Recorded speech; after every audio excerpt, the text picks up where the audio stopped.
empezar. Bueno,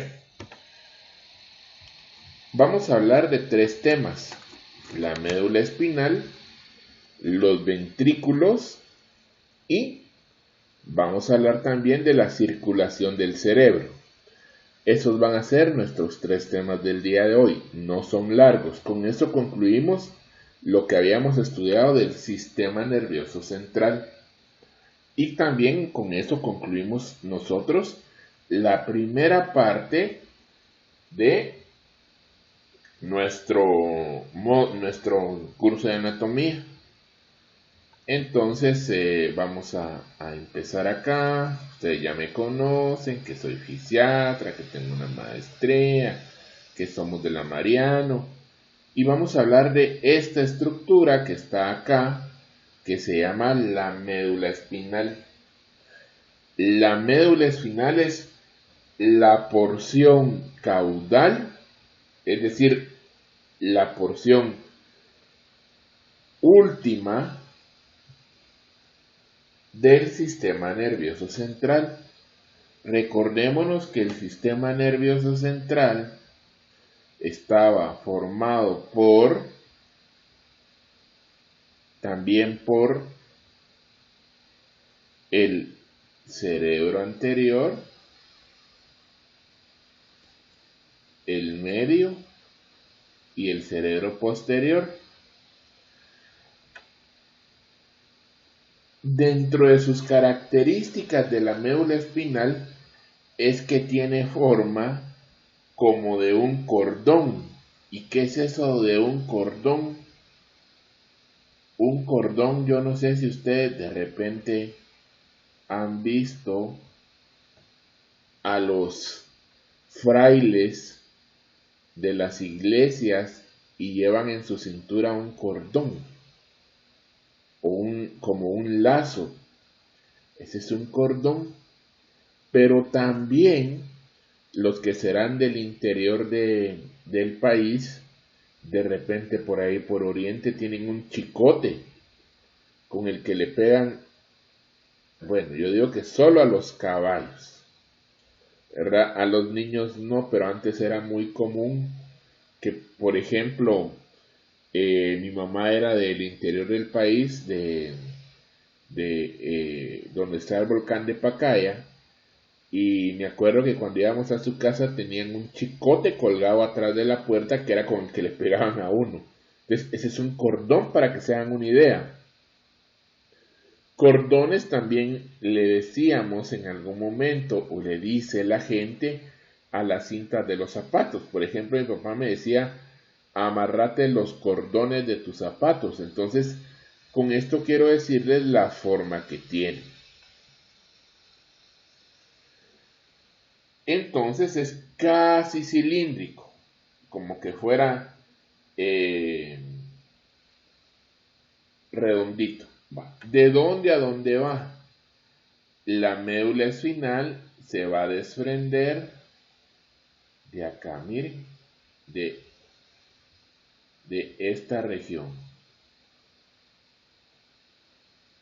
Y esta región quiere decir que la médula espinal está por abajo de la médula oblonga. Y se extiende, aquí está el agujero o foramen magno. ¿Y dónde está el foramen magno? El foramen magno está en el hueso occipital. ¿Y hasta dónde llega? Llega más o menos hasta la vértebra L1, es decir, la vértebra lumbar 1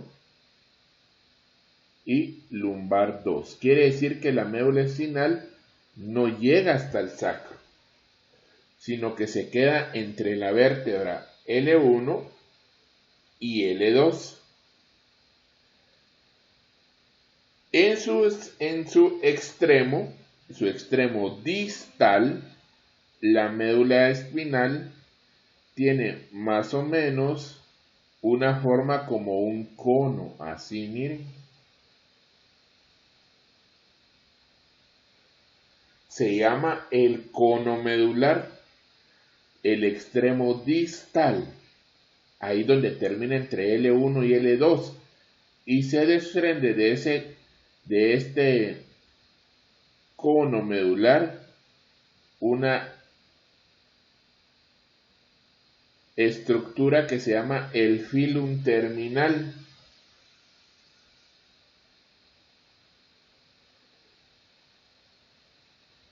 Que esta estructura del filum terminal es la que va a llegar, si ustedes ven aquí está el cono, y vean, todo ese filum terminal forma una estructura que se llama la caudequina o cola de caballo, porque son una serie de nervios que parece la cola de caballo, y a eso se le llama la caudequina. La médula espinal no es igual en toda su dirección, en todo su diámetro. Quiere decir que tiene abultamientos y estrechamientos. Entonces, la médula espinal es más o menos redondeada, pero tiene abultamientos así, miren. Esos abultamientos generalmente son en donde salen los principales nervios para que se pueda mover los miembros superiores e inferiores. El primer abultamiento se da a nivel de C5 y T11, o sea, entre las vértebras. C5, corremos que C5 es cervical hasta T11.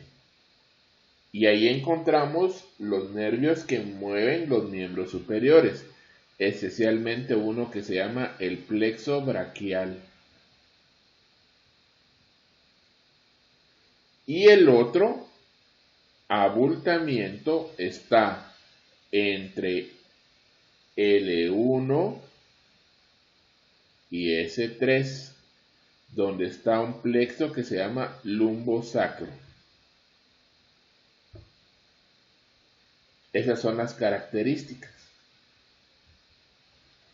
La médula espinal está marcada por varios surcos y cisuras.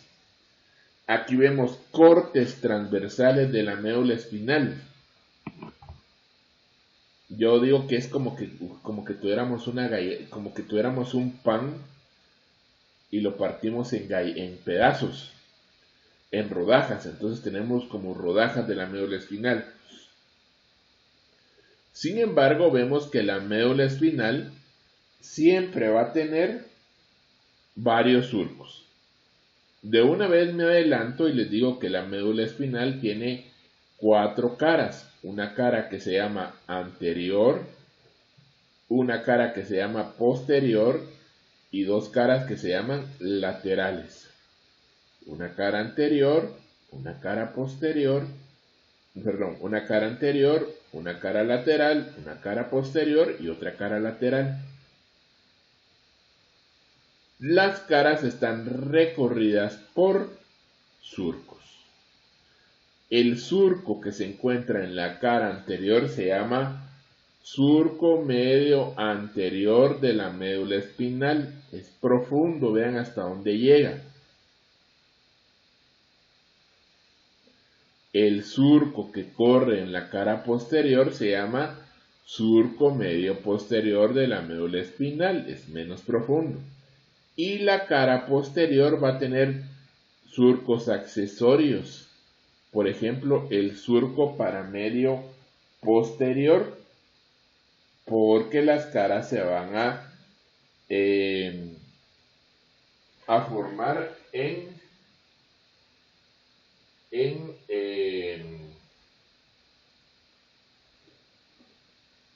cordones, que ya se los voy a explicar más adelante. Como les había dicho, la médula se divide o tiene 4 caras. La cara anterior, la cara posterior y 2 laterales.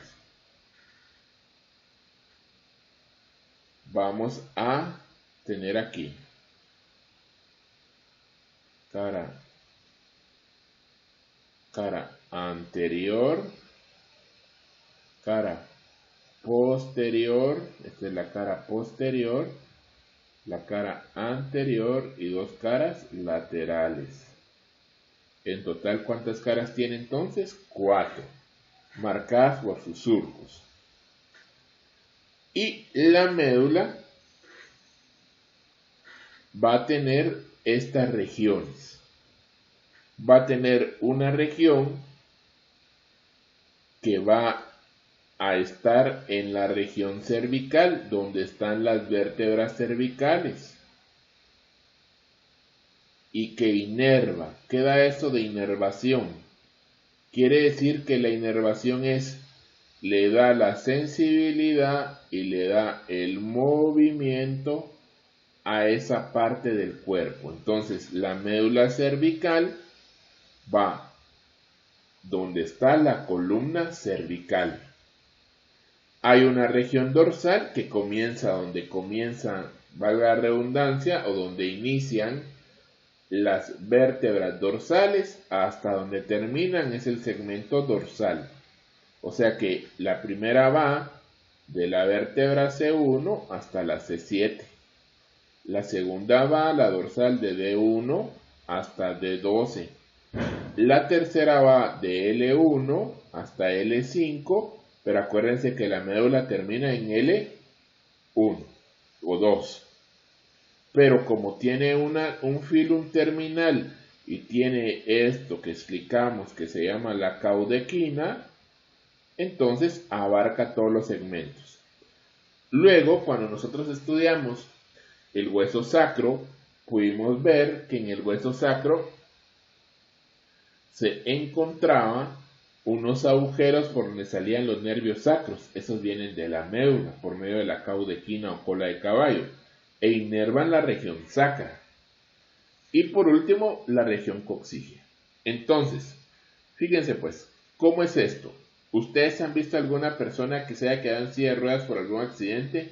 Me imagino que todos en nuestra vida hemos visto a alguien que esté pidiendo dinero, que esté en la calle, o un familiar, un amigo, etc. Bueno, no quiero relacionarlo de que estar en silla de ruedas es sinónimo de pedir dinero, o sea, no lo van a tomar por ahí, sino que estoy usando de ejemplo.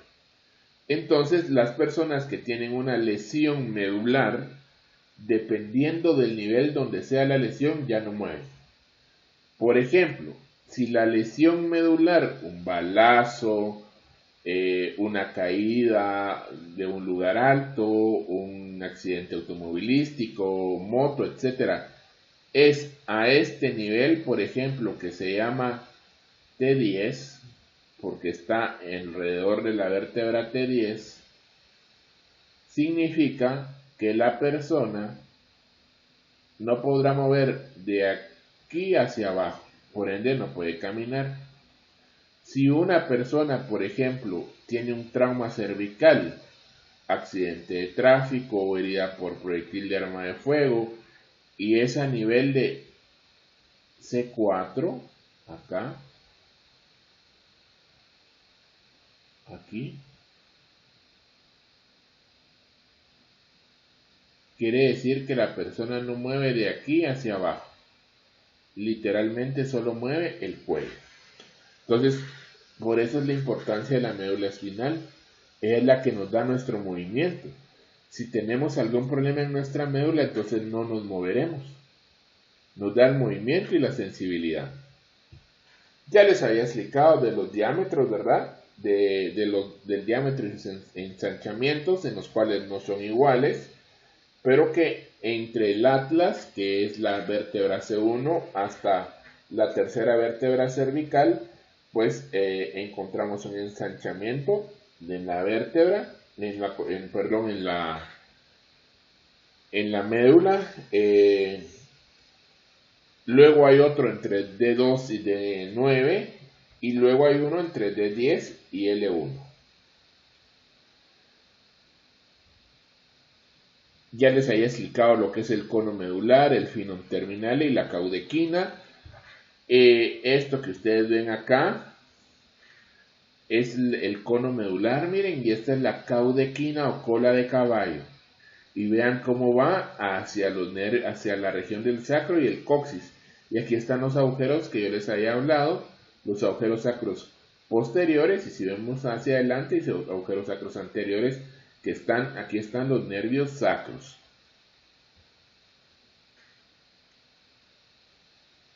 En el surco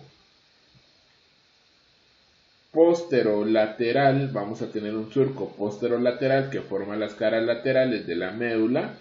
Van a salir estas raíces. A estas raíces nerviosas se le llaman los nervios espinales de la médula espinal. Estos nervios dan la sensibilidad propiocepción y el otro nervio da la fuerza motora, el movimiento. La médula espinal, si nosotros lo partimos como unas rodajas, vamos a encontrar que tiene dos tipos de tejidos. Los tejidos se van a llamar la sustancia blanca y la sustancia gris, como todo el sistema nervioso central. Va a tener una sustancia gris y una sustancia blanca. La sustancia gris es central, es esta que está acá. Tiene forma como de una H, si ustedes la ven bien, o como de una mariposa.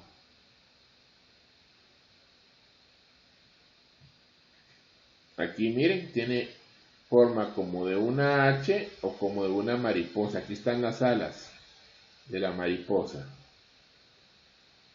Central la sustancia gris. La sustancia blanca está alrededor de la sustancia gris y se dice que es periférica.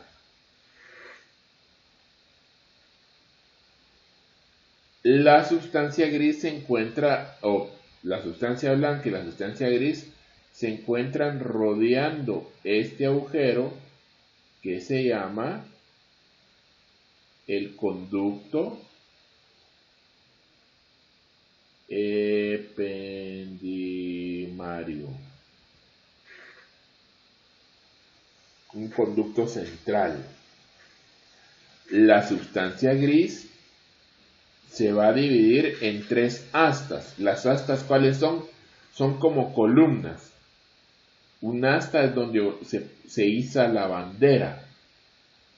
Entonces, se va a dividir en tres columnas o astas. Las astas anteriores, las astas laterales, las astas posteriores.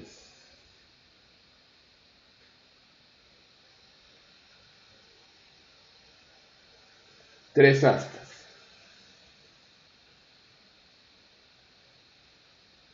Las astas anteriores, las astas laterales y las astas posteriores de cada lado.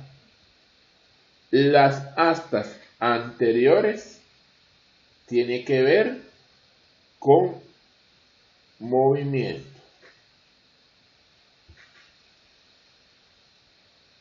Las astas anteriores tienen que ver con el movimiento. Las laterales tienen que ver con el funcionamiento de las vísceras. ¿Cuáles son las vísceras? Por ejemplo, el estómago, el intestino delgado, el intestino grueso. Y las posteriores tienen que ver con lo que es sensibilidad.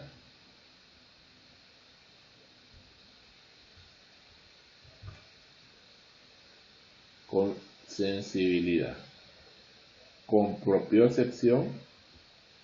Entonces, pongamos aquel ejemplo que ustedes están en su casa, ya es de madrugada tarde, acaban de terminar de estudiar y apagan la luz, se están acostando y de repente sienten que algo les camina por el brazo. por el asta anterior de la médula sustancia gris, por el asta posterior de la médula sustancia gris, ustedes sienten que algo les camina. Eso es sensibilidad, propiocepción.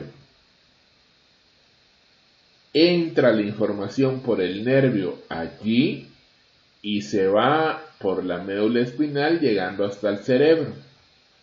En el cerebro se produce una información que hay que hacer. Quitar, no importa lo que sea, hay que quitarlo con la otra mano. Regresa la información, solo que ahora se va por el asta anterior y como tiene que ver con el movimiento, entonces con la otra mano se ordena que se quite lo que esté caminando en el brazo. Y para eso sirve.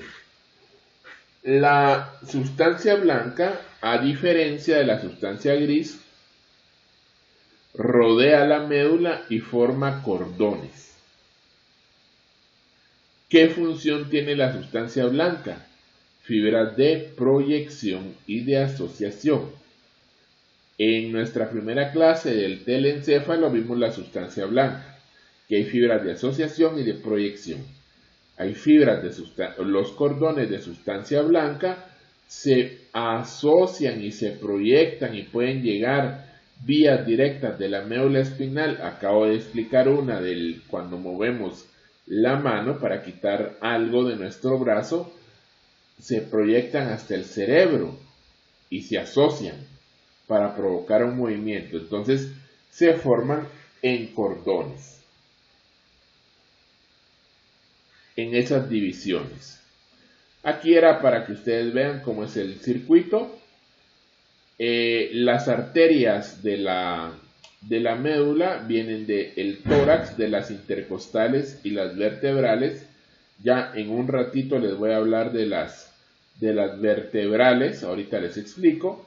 Y está cubierta por unas estructuras que se llaman las meninges.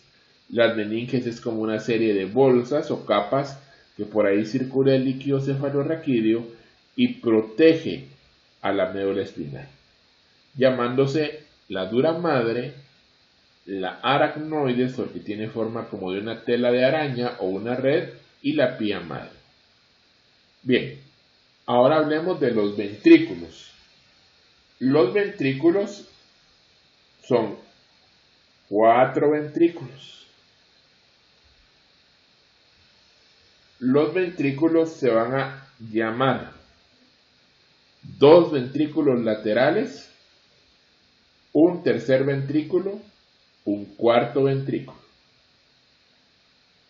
Entonces, 2 ventrículos laterales, un tercer ventrículo y un cuarto ventrículo. Así se llaman. Los ventrículos es un sistema que se encuentra dentro de los hemisferios cerebrales y dentro del cerebro, que permite la circulación de un líquido que se llama cefalorraquídeo y que desde su formación en los plexos coroideos, este irriga o se transporta de un ventrículo hacia el otro. Los ventrículos son como una especie de acueducto. Si ustedes van allá al zoológico La Aurora, van a encontrar en el zoológico que hay un acueducto, así se le llama, que es como un tubo antiguo, elevado, que se encuentra y era de donde traían agua antiguamente de la ciudad capital hacia la ciudad capital de las Pínulas. Entonces son una especie de tubos, como una tubería. Los ventrículos laterales se encuentran dentro de los hemisferios cerebrales. Están cubiertas por un tejido que se llama ependimario y su función es comunicar con el tercer ventrículo o ventrículo medio por un agujero que se llama de Monro. Y a su vez el ventrículo medio o tercer ventrículo por medio de un acueducto que se llama de Silvio, que seguramente lo describió él mismo en la cisura de Silvio, comunica ese líquido cefalorraquídeo. Entonces nosotros aquí vemos, estos son los ventrículos laterales, son dos, este es el tercer ventrículo y este es el cuarto ventrículo. Es trasladar ese líquido. El ventrículo lateral se divide en una porción que se va a llamar el cuerpo del ventrículo, acá, y va a tener tres astas. Ya hablamos que es una asta. Va a tener el asta frontal, el asta temporal y el asta occipital. Va a tener tres pares de astas. Como está metido entre los hemisferios cerebrales, entonces va a tener asta frontal, asta temporal y asta occipital. Y un cuerpo.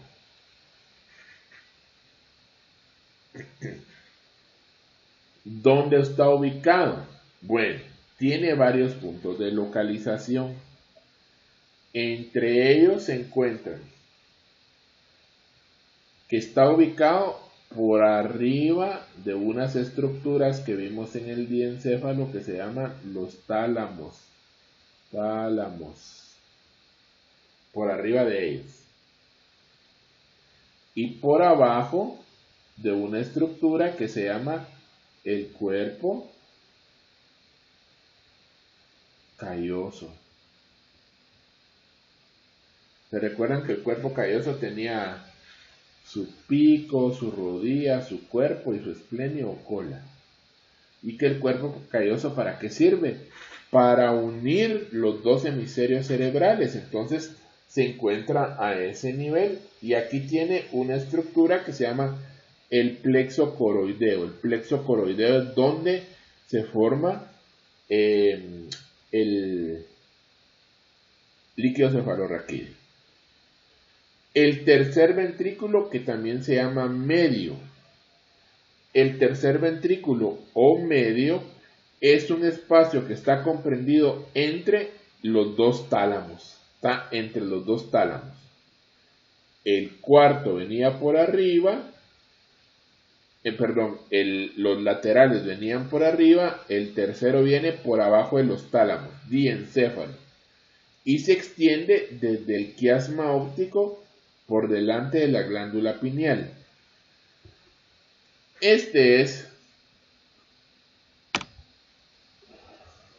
Estos son los ventrículos laterales, miren.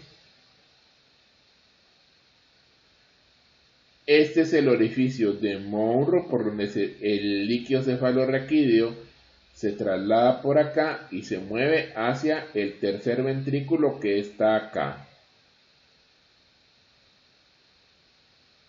Quiere decir que acá y acá están los dos tálamos. Y más o menos sobre esta región debería estar el quiasma óptico. ¿Y qué es el quiasma óptico? Es una estructura más o menos como esta acá. No quiere pintar esto. Acá, miren.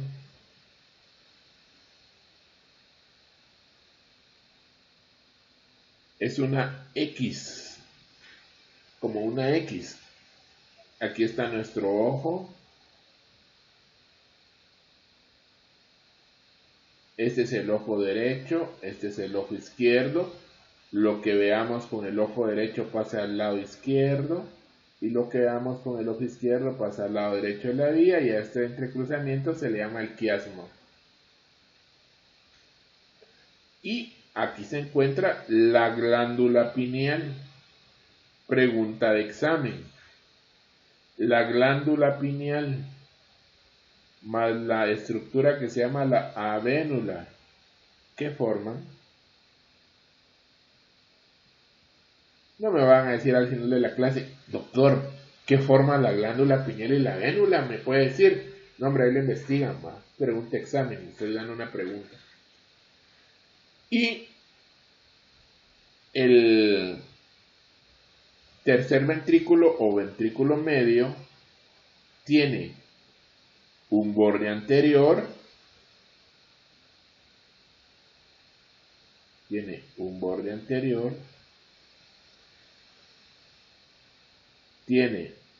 un borde posterior, tiene un techo, tiene un suelo y dos paredes laterales. Entonces yo quiero que se lo imaginen como una casita. No me salió muy bien mi casita, pero acuérdense que yo no muy dibujo. Entonces, pero quiero que se lo imaginen así. Si tenemos una casita, tenemos una entrada. Ese va a ser nuestro borde anterior.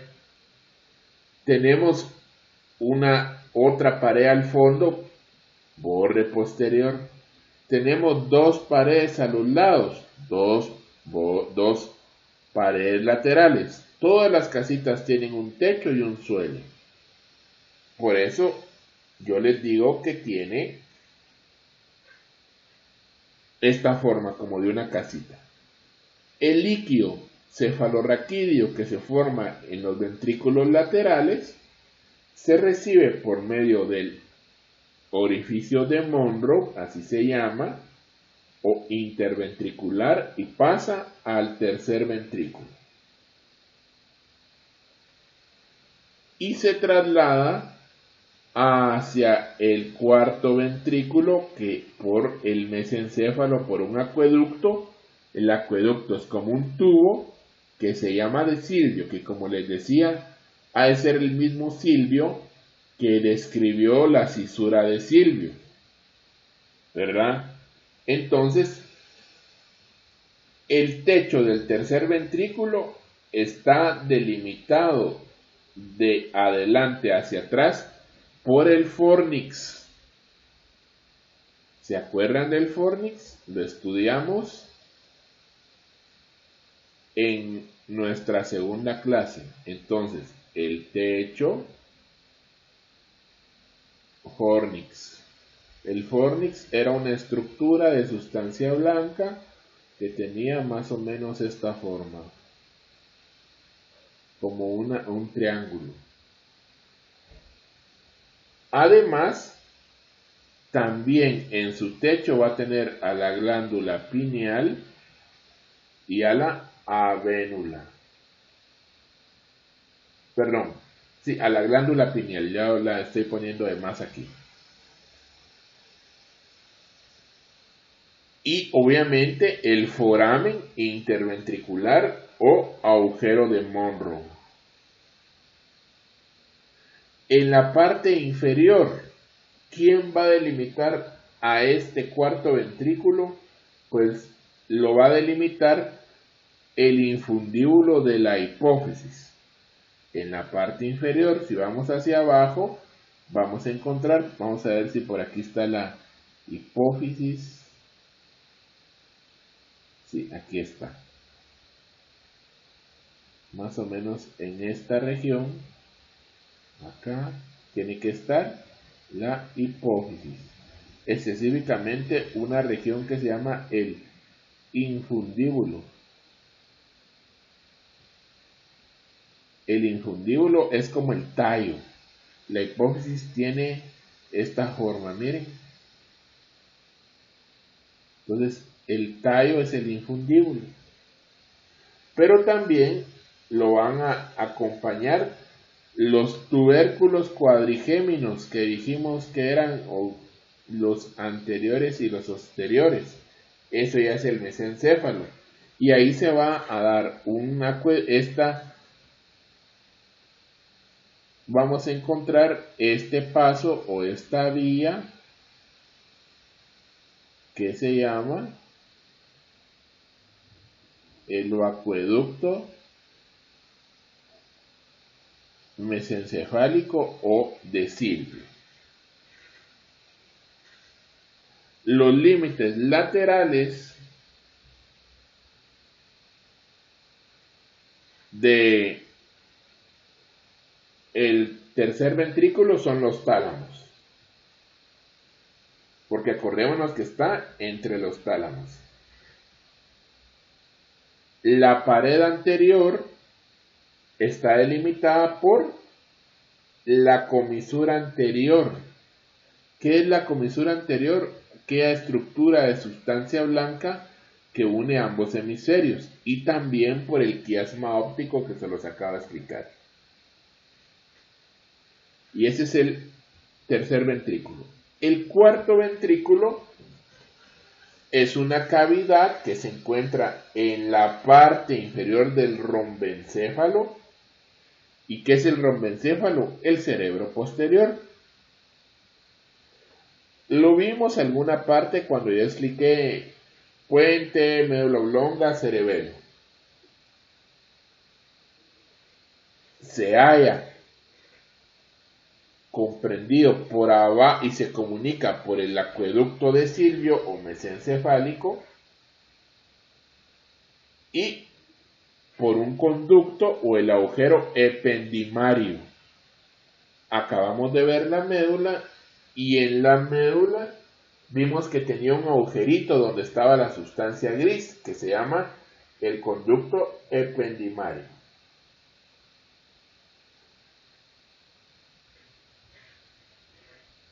El líquido cefalorraquídeo está lleno, el cuarto ventrículo está lleno de líquido cefalorraquídeo y tiene una característica, tiene forma como de un rombito.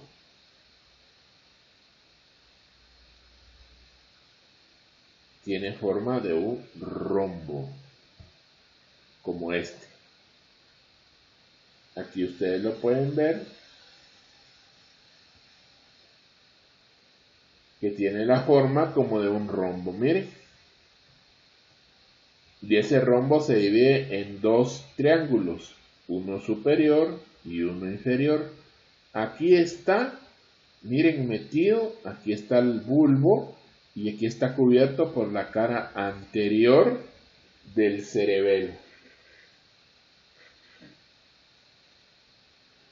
La pared anterior del cuarto ventrículo se le llama fosa romboidal porque tiene forma como de un rombo.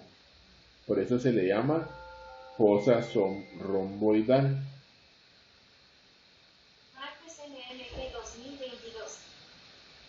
Entonces, este rombo está formado por la parte superior por el puente. Este es el puente, cara posterior del puente, cara posterior de la médula oblonga.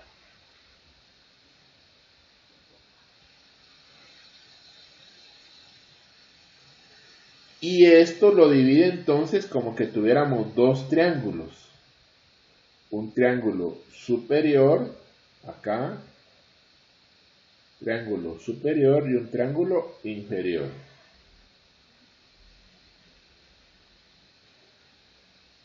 En el triángulo superior tenemos que saber que está formado por qué estructura, por el puente.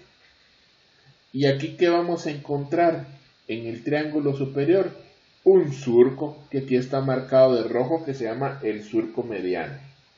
Unas estructuras que se llaman los colículos faciales, aquí no está marcado, y unas estructuras de sustancia blanca que se llaman las estrías medulares. El triángulo inferior, que es este que está acá, está formado por la médula oblonga o bulbo raquídeo. Aquí tenemos un surco, también continuación del surco medio, pero que se llama Calamus scriptorius o surco medio. Cualquiera de los dos está bien. Aquí lo podemos ver también. En el extremo inferior, aquí de amarillo, se encuentra una estructura que se llama el óvex o cerrojo. Así se llama, óvex o cerrojo. El techo del cuarto ventrículo está formado en su mayoría, por el cerebelo.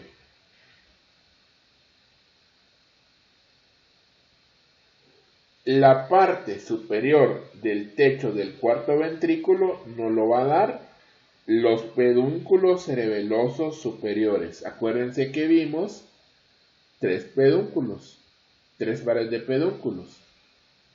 Los pedúnculos cerebelosos inferiores o cuerpos restiformes, los medios y los superiores o brachium conjuntivum. A los medios también se les llama brachium pontis. Entre los dos pedúnculos cerebelosos superiores vamos a encontrar lo que yo les había explicado la semana pasada, que son el velo medular. ¿Y qué es el velo medular? El velo medular es una cortina, ¿verdad? Algo que tapa. Cuando la novia se casa lleva un velo. Y que cuando se casa le quitan el velo. Entonces es una especie, es un tejido de sustancia blanca que cubre al cuarto ventrículo y que está fusionado a la lígula o lígula, de la cual hablamos la semana pasada en nuestra clase de cerebelo. Y en dirección superior al velo vamos a encontrar una estructura que se llama el frenillo. Que el frenillo es un repliegue de tejido, como el frenillo que hay en la lengua. ¿Alguno de ustedes tiene algún familiar, amigo, hermanito que de repente dice, es que no habla bien porque tiene el frenillo corto, y viene el doctor y le corta el frenillo y se lo libera y ya puede hablar bien y decir las palabras? Entonces, el frenillo es un repliegue de sustancia blanca que se encuentra en esa región. Y en la parte inferior de la región que corresponde al cerebelo, cara anterior del cerebelo, vamos a encontrar los plexos coroideos. Entonces, el cuarto ventrículo también tiene, voy a regresar acá, vamos a ver, el cuarto ventrículo también tiene forma como de una casita o una montaña, pero al revés. Voy a marcar esto aquí, voy a usar esta diapositiva, aquí está, miren, aquí está el techo y aquí está el piso. ¿Quién forma el techo? El cerebelo. ¿Y quién forma el piso?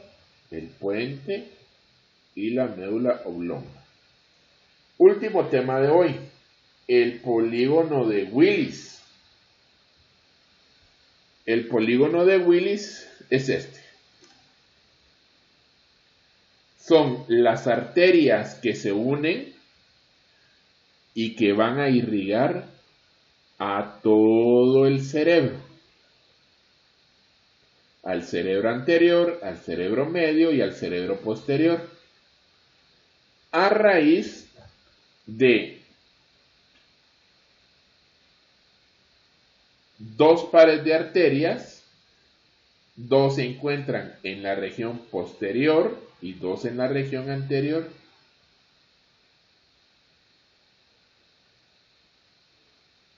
Esto que ustedes ven acá es el famoso polígono de Willis. Y ven ustedes que todo el cerebro tiene arterias. Las arterias son estas rojas. Y que a raíz de este par de arterias y este par de arterias, llega toda la sangre al cerebro. Al polígono de Willis también se le puede llamar circuito arterial o polígono de Willis o circuito de Willis. Todo comienza con este par de arterias que se llaman las vertebrales y también con este par de arterias que se llaman las carótidas internas. Las vertebrales y las carótidas internas. Las vertebrales, como su nombre lo dice, están en las vértebras. Ya se las voy a explicar. Y luego están las carótidas internas. Las arterias vertebrales entran a la médula espinal o se forman a través de los conductos vertebrales de las vértebras cervicales que se encuentran en las apófisis transversas. Si hacemos memoria, hace ya unos meses estudiamos las vértebras cervicales y esas tenían unos agujeritos. Las únicas vértebras que tienen agujeritos como sacadas con un sacabocado o perforador. Esas vértebras forman, ahí se introducen las vertebrales. Y posteriormente estas dos vertebrales se van a unir en un punto común en una arteria que se llama la arteria basilar. ¿Y por qué se llama basilar? Porque está en la región basilar del hueso occipital. ¿Por dónde entra la basilar? Por el foramen o agujero magno. En la parte superior tenemos las carótidas internas. Las carótidas internas vienen de una carótida que se llama común. Las carótidas internas o la carótida común se divide en externo e interno. Las internas entran por unos agujeros del cráneo que se llaman los agujeros carotídeos y ahí entran a la base del cráneo. Las arterias vertebrales entran en la parte inferior del cuello a través de una arteria que se llama la subclavia. La subclavia está en la cara inferior de la clavícula, en el canal subclavio. Entran por los agujeros transversos de las vértebras cervicales y luego van hacia el foramen magno. Las vertebrales van a dar algunas ramas antes de unirse en basilar. Antes de que se unan y se junten las dos, van a dar algunas ramas. Esas ramas van a ser las espinales anteriores y que va en relación, aquí la podemos ver,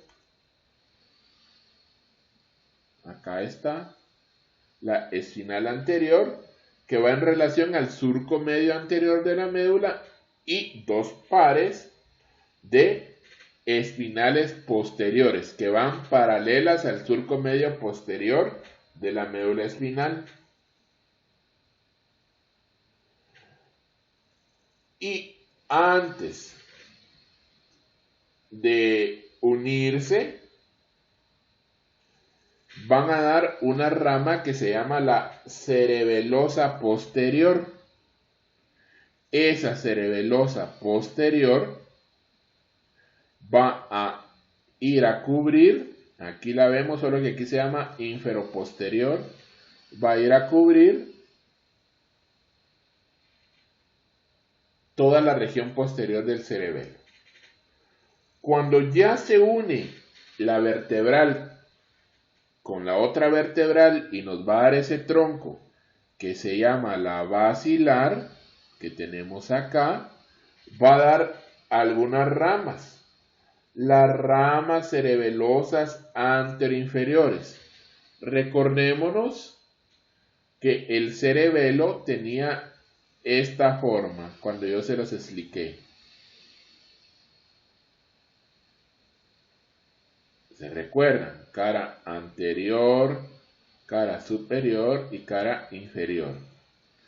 Entonces, las cerebelosas que vienen del tronco basilar se llaman anteroinferiores porque van a ir a cubrir parte de la cara anterior y parte de la cara inferior del cerebelo.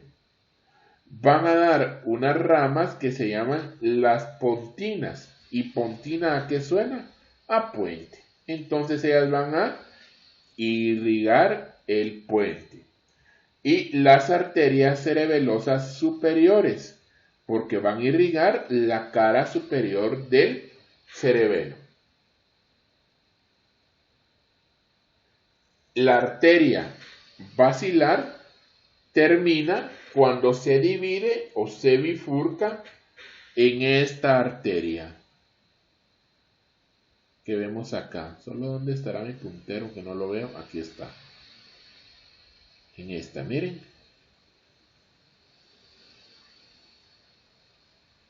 La arteria cerebral posterior. Ahí se divide la basilar en dos partes. Arteria cerebral posterior. Ahora hablemos de las carótidas que están en la parte anterior.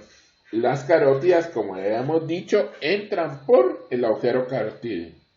Son ramas de las carótidas comunes que se dividen en carótidas externas y carótidas internas. Las carótidas internas, cuando entran, se dividen en la arteria oftálmica, que tiene que ver con todo lo que es la visión, la oftálmica. Este es el quiasma óptico. Aquí se los voy a enseñar ahora, miren. Este es el quiasma. La oftálmica que no está marcada. Una comunicante posterior, que es esta.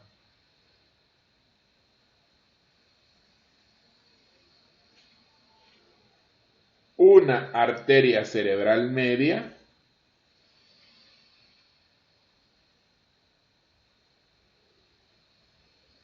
Y una arteria cerebral anterior o comunicante anterior, que es esta.